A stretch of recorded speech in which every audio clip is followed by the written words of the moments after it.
नमस्कार, मैं हूं दीपाली नंदा। हम एक बार फिर से हाजिर हैं लेकर आपकी कमाई बढ़ाने का हमारा personal finance show your money. Your money में हम आपको न सिर्फ बचत करना बताते हैं बल्कि अपनी बचत पर आप मोटा मुनाफा कैसे कमा सकते हैं ये गुर भी सिखाते हैं। तो अगर आप भी योर मनी में अपना सवाल पूछना चाहते हैं तो आप हमें ईमेल कर सकते हैं। ईमेल करने के लिए हमारा आईडी है yourmoney@nw18.com। इसके अलावा आप हमें 7045220000 पर अपना सवाल भी व्हाट्सएप कर सकते हैं। और आपको बता दें, इस वक्त योर मनी फेसबुक और एक्स पर भी लाइव है। आप हमें यहाँ पर भी अपना सवाल भेज सकते हैं और हम पूरी कोशिश करेंगे ज्यादा से ज्यादा दर्शकों के सवालों का जवाब अपने एक्सपर्ट से लेने की। और आपको बता दें, आज हमारे साथ शो में मौजूद रहेंगी पीबी इन्वेस्टमेंट्स की Pooja Bhinde. Pooja, welcome to your money. Thank you so much Deepali. Pooja से हम दर्शकों के पोर्टफोलियोज पर बात करेंगे, लेकिन उससे पहले हम हमेशा की तरह एक ऐसा टॉपिक लेकर आए हैं वो जो सीधा हमारे दर्शकों से जुड़ा होता है। खासतौर पर आज जो हमने टॉपिक चुना है वो म्यूचुअल फंड इन्वेस्टर से जुड़ा हुआ है।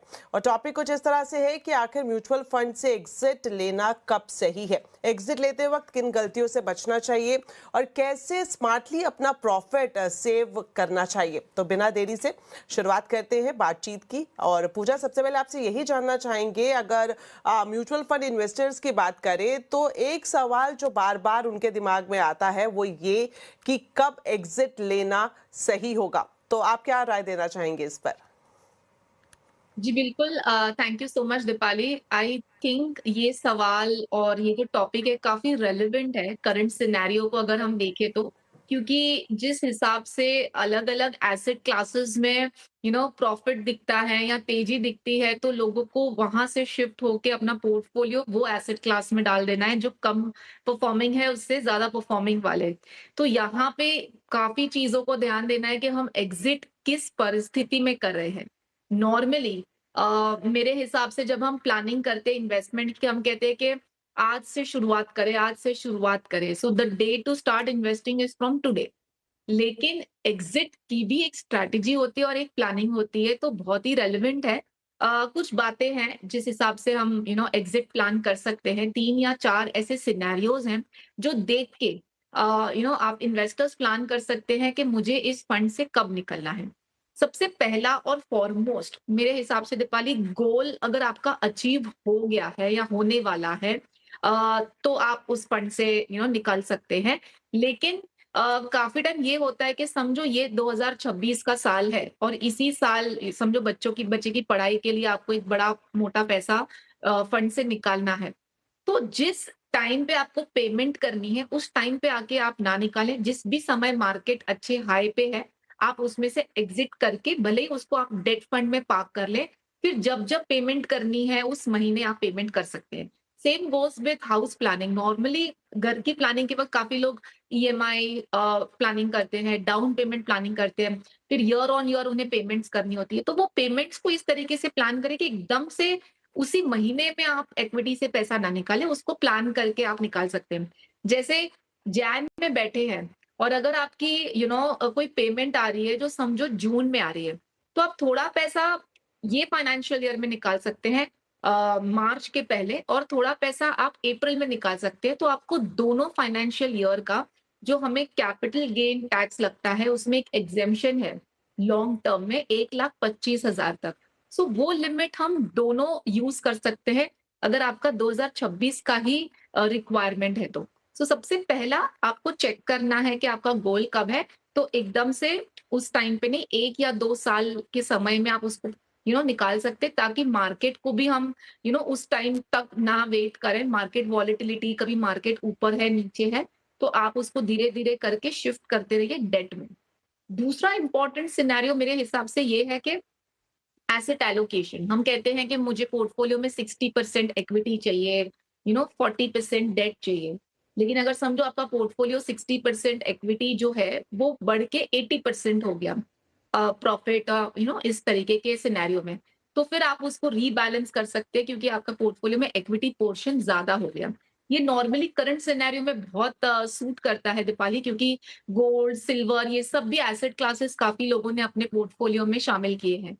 तो अगर उनका वैल्यूएशन के बाद आपके पोर्टफोलियो में वो बहुत ज्यादा हेवीली वैल्यूड है, तो आपको उसको year on year asset allocation को प्रॉपरली रीबैलेंस करना है। तीसरा इंपॉर्टेंट चीज है परफॉर्मेंस। नॉर्मली हम कोई भी एसेट क्लास में निवेश करते हैं, स्पेशली जब हम इक्विटी की बात कर रहे हैं, तो हम उसको एक बेंचमार्क निफ्टी के साथ समझो कंपैरिजन करते हैं। तो बेंचमार्क के सामने आपके फंड ने रिटर्न्स दिए हैं, तो वो रिटर्न्स दिए हैं तो आप उसमें बने रहें। अगर आपको अंडर परफॉर्मेंस दिख रहा है, तो एग्जिट करने का समय है। अगेन, ये अंडर परफॉर्मेंस के लिए आपको फंड में कम से कम 1.5 से 2 साल या मैक्सिमम 3 साल के टेन्योर तक रुकना पड़ेगा। अगर आप इतना टाइम रुकते हैं फिर भी कंसिस्टेंट फंड आपका बेंचमार्क को अंडर परफॉर्म कर रहा है and at the same time वही कैटेगरी के पियर्स अच्छे रिटर्न्स दे रहे हैं, तो आप फंड से निकल सकते हैं। लेकिन 2 बातों का याद ध्यान देना है, आपको फंड को टाइम भी देना है और आपके पियर्स को भी देखना है कि किस तरीके से फंड पोजीशन है। और आखिरी बिल्कुल जो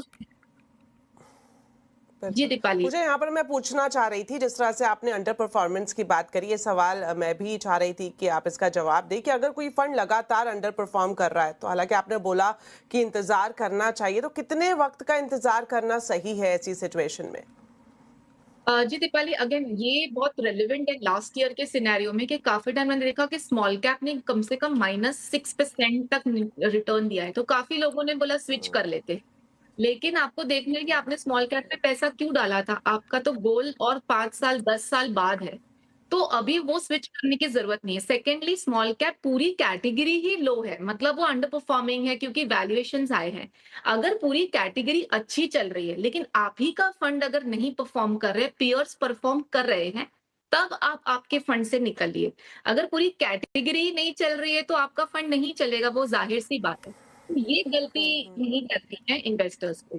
और आखिर में बस यही है दीपाली कि आपका जो फंड है, उसमें अगर फंड मैनेजर का कुछ फंड मैनेजर चेंज हो जाते हैं या कुछ फंडामेंटली चेंज हो जाता है, समझो आपने लार्ज कैप में निवेश किया था, वो मिड कैप हो गया है, फंड की स्टाइल चेंज हो गई है जो आपके साथ नहीं अलाइन कर रही है, तो आप फंड में से एग्जिट कर सकते हैं।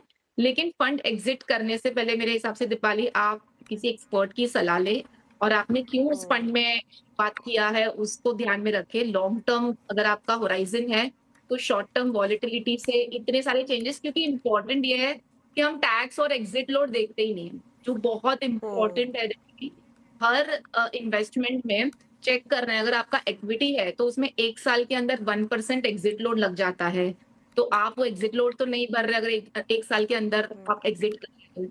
फिर टैक्सेशन 1 साल के अंदर 20% है, 1 साल के ऊपर आपको 1,25,000 तक बिल्कुल। का। आ, पूजा, मैं पूछना चाह रही थी, आपने कई सारे सवालों के जवाब दिए हैं एक साथ, और मैं उसका एक सब क्वेश्चन मेरे दिमाग में आया है कि जिस तरह से आपने बोला कि अगर आप एग्जिट लोड की स्ट्रैटेजी अपनाते हैं या फिर आप इमरजेंसी की सिचुएशन में, अक्सर ये होता है कि लोग सोचते हैं कि हम अपना फंड निकाल लें, तो ऐसे में जो एग्जिट लोड होता है और टैक्स, उसका क्या असर होता है, ये जानना चाहेंगे। जी, बिल्कुल। सो मैं ये समझाने की कोशिश कर रही थी दीपाली कि काफ़ी टाइम बहुत सारे फैक्टर्स, जैसे हमने देखा कि गोल है, मार्केट है, एसेट एलोकेशन है और हमको लगता है कि चलो हम ये इस फंड से निकल जाते हैं। लेकिन अगर आपको सही नॉलेज नहीं है या सही इन्फॉर्मेशन नहीं है, तो इसके लिए मैं कह रही थी कोई सलाहकार हो तो ये 2 बातें देखना ज़रूरी है कि अगर आपके फंड ने 365 डेज़ कवर अप कर लिया है, जो 1 ईयर पीरियड है, तो आपको एग्जिट लोड नहीं लगेगा, जो 1% एग्जिट लोड लगता है इक्विटी फंड्स में। अगर आप लिक्विड फंड में भी है तो भी 7 डेज का एग्जिट लोड है। तो आपको देखना है आपके फंड में एग्जिट लोड का क्या टेन्योर है। सेकंड इंपॉर्टेंट थिंग है वो टैक्सेशन, जैसे आपने राइटली कहा कि आपका फंड इक्विटी है या डेट है। चलो, डेट का तो टैक्सेशन क्लियर है, आपके टैक्स ब्रैकेट के हिसाब से है। लेकिन इक्विटी का जो टैक्सेशन है वो 1 साल के अंदर 20% है, 1 साल के ऊपर 12.5% टैक्स है, वो भी 1,25,000 की लिमिट। और ये पॉइंट बहुत इंपॉर्टेंट है कि जो 1,25,000 की लिमिट है ना, उसको बहुत अच्छी तरीके से यूज कर सकते हैं दीपाली। जैसे मैंने स्टार्ट में एग्जांपल दिया कि अगर यही साल में मेरा कोई बहुत बड़ा पैसा मेरा पेमेंट है, तो मैं थोड़ा पैसा मार्च के पहले रिडेम्पशन ले लूंगी और थोड़ा पैसा अप्रैल में लूंगी, ताकि मुझे दोनों साल का 1,25,000 का बेनिफिट मिले। इसको टैक्स हार्वेस्टिंग भी कहते हैं। काफ़ी लोग इसको प्रॉफिट बुक करके वापस एंट्री ले लेते हैं, तो ये भी एक अच्छी स्ट्रैटेजी है। ऑलराइट। पूजा, अगर हम सेक्टोरल या फिर थीमेटिक फंड्स की बात करें, क्योंकि अक्सर देखा जाता है ये ज़्यादा वॉलेटाइल है, तो इनसे एग्जिट लेने की क्या कुछ अलग से स्ट्रैटेजी पर काम करना चाहिए? Very important, this question is very good Deepali, क्योंकि नॉर्मली इक्विटी फंड्स जो हम कहते हैं, चलो उसमें तो हम large cap, mid cap, small cap, जैसे मैंने कहा कि किस तरीके से वो मार्केट कैप चल रहा है। लेकिन सेक्टोरल की तो अलग ही एक साइकिल होती है, हम कहते हैं वो सिक्लिकल होते हैं। जैसे कभी फार्मा चल रहा है, कभी आईटी चल रहा है, कभी रियल एस्टेट डाउन है। सो ये वाली जो प्रिडिक्शन है एग्जैक्टली कि चलो 2 साल बाद आप इससे निकल सकते हैं या ये वो एग्जैक्टली कोई नहीं कर पाएगा। लेकिन आपको सेक्टोरल फंड में अगर निवेश किया है तो आपको ये पता होना चाहिए कि आपके कोर पोर्टफोलियो से अलग होके ये इसका थोड़ा बहुत पोर्शन आपको डालना है, एंड वो आपको टाइम एंड अगेन रिव्यू करना है। टाइम एंड अगेन मतलब मेरे हिसाब से एवरी 6 मंथली आपको देखना है कि किस तरीके की साइकिल है और अब इसमें इतना रिटर्न बन गया है। यहाँ पे एक चीज अच्छी बात है दीपाली, कि समझो फॉर एग्जाम्पल कंजम्पशन है। कंजम्पशन में अभी कह रहे हैं कि हम ये अच्छा टाइम है टू इन्वेस्ट। एक टाइम पे जब आपको अच्छा रिटर्न मिल जाता है, तो आप उसमें से एग्जिट भी कर ले। मतलब एक खुद की एक्सपेक्टेशन कर ले कि भाई मुझे इस फंड से इतना रिटर्न मिलेगा, तो मुझे एग्जिट कर लेना है, क्योंकि ये आपका कोर पोर्टफोलियो नहीं है। सिमिलरली गोज फॉर कमोडिटीज, जैसे गोल्ड एंड सिल्वर है। थोड़ा बहुत पोर्शन तो हमने रखा है 10-15% लॉन्ग टर्म के लिए, बट जो ऊपर अगर आपने एडिशनल इन्वेस्ट किया है करंट सिनेरियो को देखते हुए, तो एक कैप रखो कि यहाँ पे आके मैं प्रॉफिट बुक कर लूंगा, क्योंकि ये आपका एक एडिशनल इन्वेस्टमेंट है करंट मार्केट मोमेंटम को सिर्फ बेनिफिट लेने के लिए। सो सेक्टोरल है, कमोडिटीज है, जो आपके कोर के अलावा आप थोड़ा बहुत डाल रहे हैं। आपको सेट करना है मेरी एक्सपेक्टेशन, और उस एक्सपेक्टेशन पे आके एग्जिट लेना बहुत जरूरी है। Alright, alright. तो एक बार फिर से पूछा, इक्विटी म्यूचुअल फंड्स की अगर हम बात करें, तो ऐसी सिचुएशन जब मार्केट काफ़ी हाई है या फिर हमें ओवर वैल्यूड लग रही है, तो क्या ऐसी सिचुएशन में इक्विटी म्यूचुअल फंड से एग्जिट लेकर प्रॉफिट बुक करना सही है? डिपेंड करता है, अगर आपके गोल्स लॉन्ग टर्म है और आपको और 5 साल 10 साल कोई बड़ा पैसा, आपका कोई गोल नहीं आ रहा है, तो बिल्कुल भी इस तरीके का डिसीजन ना लें, क्योंकि अल्टीमेटली आपको जो रिटर्न मिल रहा है इक्विटी में, वो इक्विटी में ही मिलता है। और अगर हमने रिडेम्पशन ले भी लिया, तो आप तो सेविंग अकाउंट में रखेंगे पैसा, और सेविंग अकाउंट तो आपको क्या ही देने वाला है। सो अनलेस एंड अनटिल आपकी कोई जरूरत नहीं है इन नेक्स्ट 1 to 2 years, इस तरीके का गलती मत करिए कि आप पूरा का पूरा पोर्टफोलियो में एग्जिट कर ले जस्ट बिकॉज कोई मार्केट आपको वॉलेटाइल दिख रही है। अगर आपकी एसआईपी जा रही है, तो आपको तो इनफैक्ट खुश होना चाहिए कि आपको यूनिट्स ज्यादा मिल रहे हैं। सो मेरे हिसाब से दीपाली, अगर आपके कंटिजेंसी इंश्योरेंसेस, आपके जो इमरजेंसी वाला फंड वाला जो हम हमेशा बात करते हैं, वो सॉर्ट है, तो ये इन्वेस्टमेंट वाला जो लॉन्ग टर्म वाला पैसा है, उसको ज्यादा छेड़खानी नहीं करनी चाहिए। पूजा, अक्सर कई बार हमने ऐसा भी देखा है कि एग्जिट लेते वक्त पैनिक सेलिंग या फिर ग्रिड में होल्ड करना जैसी सिचुएशन भी सामने आती है। तो क्या ये कुछ इस तरह की गलतियां हैं जिससे निवेशकों को बचना चाहिए, खासतौर पर एग्जिट लेते वक्त? जी बिल्कुल, मेनी अ टाइम्स इस तरीके के सिनेरियो में क्या होता है कि समझो 2 फंड है, उसमें से हमने समझो एक फंड में डाला हुआ है, लेकिन टॉप टॉप फंड कोई और है। तो काफ़ी टाइम निवेशक ऐसे करते हैं कि वो अपने ही पोर्टफोलियो में समझो 2 स्मॉल कैप, 2 सेक्टोरल, 2 अलग-अलग सेम ही कैटेगरी के 2-3 फंड्स ले रखते हैं, क्योंकि उनको लगता है ये फंड ने अच्छी रिटर्न्स दिए। यहाँ पे समझने की ज़रूरत है कि अगर किसी फंड मैनेजर ने अच्छी रिटर्न्स दे दिए हैं, तो अगर आपका फंड आप होल्ड कर रहे हो, तो उसमें रिटर्न्स आने बाकी हैं। ये ज़रूरी नहीं है कि किसी फंड ने रिटर्न्स दे दिए हैं, तो वो कंसिस्टेंट देंगे। सो आप डिसीजन ले रहे हो, इस बेसिस पे लो कि आपने इस फंड में किस स्ट्रैटेजी से एंट्री ली है, और एग्जिट की भी जैसे हम आज बात कर रहे हैं, स्ट्रैटेजिकली होनी चाहिए। जो हमने आज इतने सारे सिनेरियोज बताए, उस सिनेरियोज में अगर आपका बैठता है कोई पर्टिकुलर रीजन, तो ही आप एग्जिट ले, ना कि क्योंकि एक फंड ज्यादा परफॉर्म कर रहा है, आपका फंड भी अच्छा ही परफॉर्म कर रहा है, आप उसको होल्ड करेंगे तो उसमें भी उतने ही रिटर्न्स मिलेंगे। सो ये देखा देखी, फोमो, इस तरीके के आप अपने इन्वेस्टर्स जो हैं, वो अपने इन्वेस्टमेंट्स को इस तरीके से आप चर्न ना करें मेरे हिसाब से। बिल्कुल, बिल्कुल। अपनी ज़रूरत और परिस्थिति को ध्यान में रखते हुए ही आप अपने म्यूचुअल फंड से एग्ज़िट लें, चाहे काफ़ी सरल भाषा में पूजा ने आपको बताया कि चाहे थीमैटिक फंड्स हो, सेक्टोरल हो या फिर इक्विटी म्यूचुअल फंड हो, कब और कैसे एक सेफली और स्मार्टली प्ले करते हुए आप इनसे एग्ज़िट ले सकते हैं। थैंक यू सो मच पूजा। अब हमारे साथ कॉलर्स भी जुड़ना शुरू हो गए हैं। हमारे पहले कॉलर हैं आशीष नेगी। आशीष जी, बहुत-बहुत स्वागत है आपका योर मनी में। पूछिए अपना पोर्टफोलियो से जुड़ा हुआ सवाल। धन्यवाद मैडम। मुझे ये पूछना था, मेरा जो पोर्टफोलियो है इसमें मैं currently 2.5 lakh per month invest कर रहा हूँ और मेरे पास जो फंड्स है वो है आईसीआईसी प्रूडेंशियल का फ्लेक्सी कैप फंड, उसमें 50,000 डालता हूँ। एलआईसी का इंफ्रास्ट्रक्चर, उसमें 5,000 डालता हूँ। Motilal Oswal mid cap 5,000, HDFC silver ETF 5,000, HDFC mid cap 25,000, Nippon India small cap 10,000, SBI Nifty Next 50 Index Fund 20,000, ICICI Prudential Large Cap 25, SBI Gold Fund 25, SDFC Balance Advantage 40,000 और ICICI Prudential Multi Asset 40,000। तो मेरा जो objective है अगले 7 साल का है to achieve close to 4 CR और अभी जो मेरी प्रॉफिट की वैल्यू है वो क्लोज टू 30 लाख के करीब है। तो फर्स्ट कि कितना अचीवेबल है ये टारगेट, और second the amount of fund which I have, do I need to restrict them और are they good to go with? Thank you. All rights, तो कई सारे फंड्स इनके पोर्टफोलियो में है और काफ़ी बेहतर तरीके से इन्होंने हर एक फंड का नाम भी हमें यहाँ पर बताया है पूजा। तो एक बार मोटी मोटी नज़र डाल लेते हैं कि जो मंथली सिप कर रहे हैं 2 लाख की कर रहे हैं और अभी जो पोर्टफोलियो की इन्होंने अपडेटेड वैल्यू बताई है वो 30 लाख बताई है और 7 साल में ये चाहते हैं कि 5 करोड़ का लक्ष्य ये हासिल कर ले। तो जिस तरह का इनका सिलेक्शन ऑफ फंड्स है, क्या वो सही है? क्या इनको स्क्रूटनाइज करने की ज़रूरत है या फिर आपको लगता है कि इन्हीं फंड्स में इन्वेस्टमेंट के साथ ये अपने लक्ष्य को हासिल कर लेंगे? जी, बिल्कुल। देखिए आशीष, जो आपका करंट पोर्टफोलियो है, आई थिंक अराउंड 30 लाख्स आपने मेंशन किया। जो सवाल आपने भेजा था आई थिंक उसमें 17-18 लाख्स था, लेकिन 30 लाख्स आपने मेंशन किया। एंड आपके कुछ 2 से 2.5 लाख की एसआईपी चल रही है जो आपने अभी मेंशन किया। एंड नेक्स्ट 7 इयर्स में आपको अराउंड 4 टू 5 सीआर अक्यूमुलेट करना है।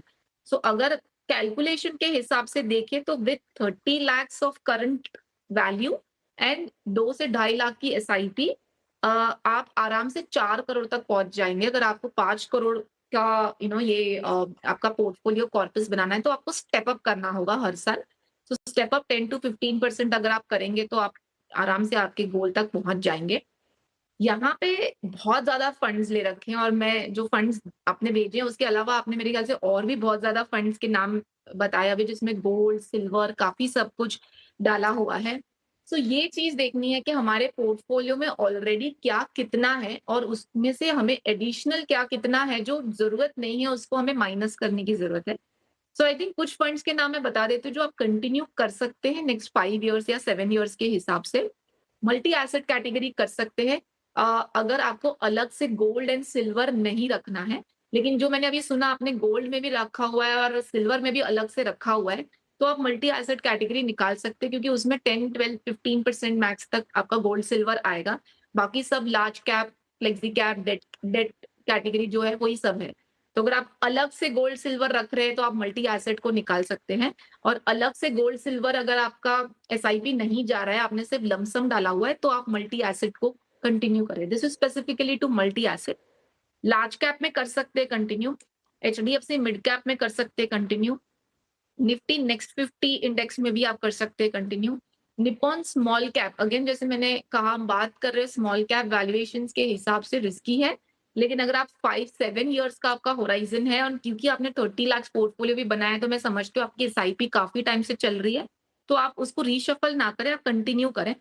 बैलेंस एडवांटेज मेरे हिसाब से आप निकल सकते हैं क्योंकि अगेन एक mix of equity and debt है।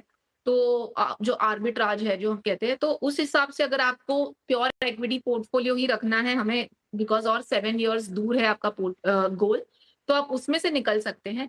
एंड आपने एक इंफ्रास्ट्रक्चर अगेन सेक्टोरल फंड डाला हुआ है, सो वो आपको टाइम एंड अगेन चेक करना पड़ेगा कि इंफ्रास्ट्रक्चर में कब तक आपको बने रहना है क्योंकि एक रिस्की बेट है। पूरा पोर्टफोलियो काफी डाइवर्सिफाइड है एंड काफी फ्लेक्सी कैप, लार्ज कैप और इस कैटेगरी में ज़्यादा डाइवर्टेड है।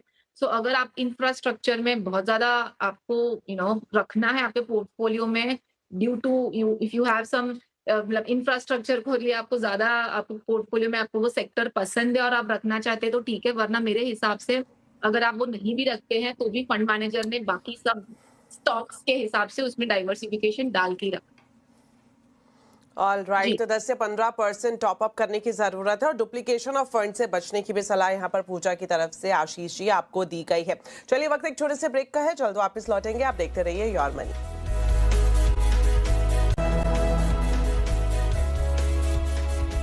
ब्रेक के बाद एक बार फिर से आप सभी का स्वागत है योर मनी में। लगातार हम पूजा से बातचीत कर रहे हैं अपने दर्शकों के पोर्टफोलियोज पर और इसी सिलसिले को हम आगे बढ़ाते हैं। अब अगले कॉलर हमारे साथ जुड़ रहे हैं अभिजीत। तो अभिजीत, बहुत बहुत स्वागत आपका योर मनी में। पूछिए अपना सवाल। नमस्ते नमस्ते। तो मैडम, मैंने मेरा पोर्टफोलियो भेजा है। जो मेरा लक्ष्य है रिटायरमेंट का और मेरे बच्चे की पढ़ाई का। अच्छा, इसलिए मेरा ये पोर्टफोलियो कैसा है और मुझे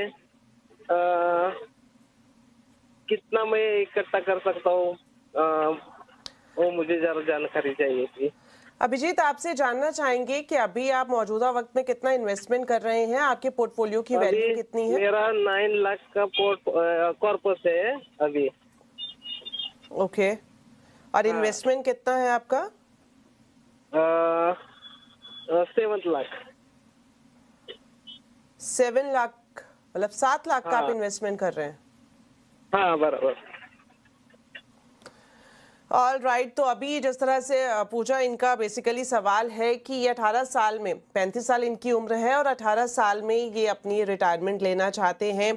अभी जो इनके पास कॉर्पस है वो 9 लाख के आसपास जिस तरह से इन्होंने मेंशन किया। तो ये जानना चाह रहे हैं कि इसके जो इनके पास अभी मौजूदा कॉर्पस है, 18 साल बाद इनको कितना फंड मिलेगा, और साथ ही साथ ये SWP के लिए अच्छे फंड्स भी आपसे जानना चाहते हैं।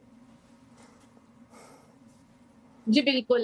इनफैक्ट दीपाली, मैं इनका क्वेश्चन देख रही थी। ये 18 साल बाद आई थिंक इनके 2 गोल्स इन्होंने मेंशन किए, बच्चे की पढ़ाई और रिटायरमेंट। और इन्होंने बोला कि इनके पास ऑलरेडी अभी 9 लाख का कॉर्पस अक्यूमुलेटेड है एंड जो इन्होंने फंड्स भेजे हैं उसमें अराउंड मेरे हिसाब से हजार की जो उन्होंने 6-7 SIP कर रखी है।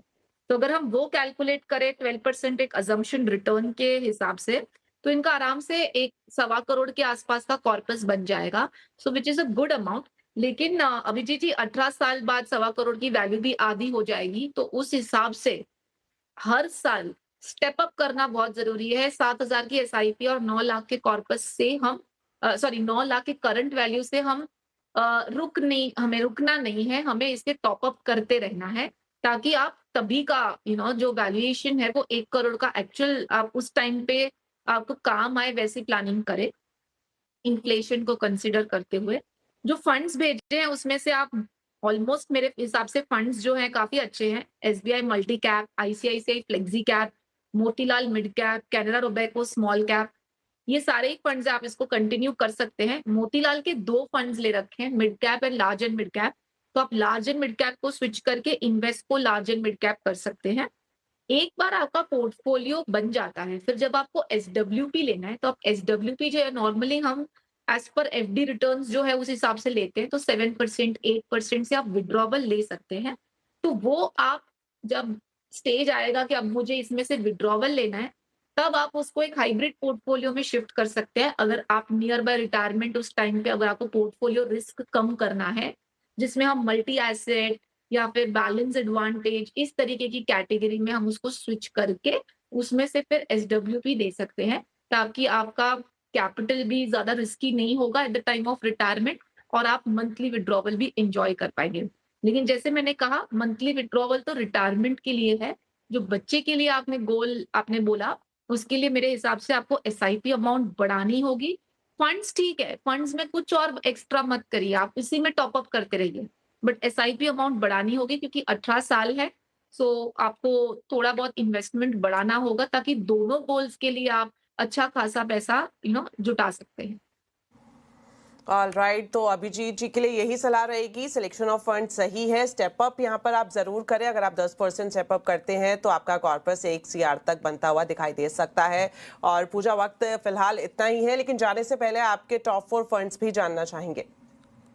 जी बिल्कुल, मेरे हिसाब से दीपाली करंट सिनेरियो के हिसाब से एक मल्टी कैप, एक फ्लेक्सी कैप, एक लार्ज एंड मिड कैप और एक मल्टी एसेट मेरे हिसाब से मेरी पसंद होगी। मल्टी कैप में हम निप्पॉन इंडिया मल्टी कैप ले सकते हैं। लार्ज एंड मिड कैप में Invesco large and mid cap ले सकते हैं। फ्लेक्सी कैप में अगेन आप एचडीएफसी फ्लेक्सी कैप ले सकते हैं। एंड मल्टी एसेट में डीएसपी का मल्टी एसेट एलोकेशन ले सकते हैं। लॉन्ग टर्म का गोल रखें और एसआईपी को लॉन्ग टर्म के लिए कंटिन्यू करें। इस हिसाब से प्लानिंग करें। जैसे हमने शुरुआत की, फंड्स बोले तो आप पूरा का पूरा पोर्टफोलियो उसको स्विच ना करें, एग्जिट ना करें। करंट पोर्टफोलियो क्यों मैनेज किया है, क्यों शुरू किया है, उसको ध्यान में रखते हुए फिर ही कोई डिसीजन ले। कोई आप सुनी सुनाई बात के ऊपर डिसीजंस ना। ऑलराइट, तो बहुत बढ़िया बात आपने हमारे दर्शकों के लिए कही कि अगर आप एसआईपी की तरफ जा रहे हैं तो लंबी अवधि का नजरिया जरूर रखें। थैंक यू सो मच पूजा, आज आप हमारे साथ शो में जुड़ी, आपने वक्त निकाला, थैंक यू सो मच। और साथ ही साथ हमारे सभी दर्शकों का भी बहुत बहुत शुक्रिया। इसी तरह से आप अपने सवाल हमें भेजते रहें और हमारी पूरी कोशिश रहेगी ज्यादा से ज्यादा सवालों के जवाब अपने एक्सपर्ट से लेने की। हमारा ईमेल आईडी और व्हाट्सएप नंबर इस वक्त आपकी स्क्रीन पर है। फिलहाल के लिए दीजिए इजाजत, जल्द होगी मुलाकात। फिलहाल के लिए नमस्कार।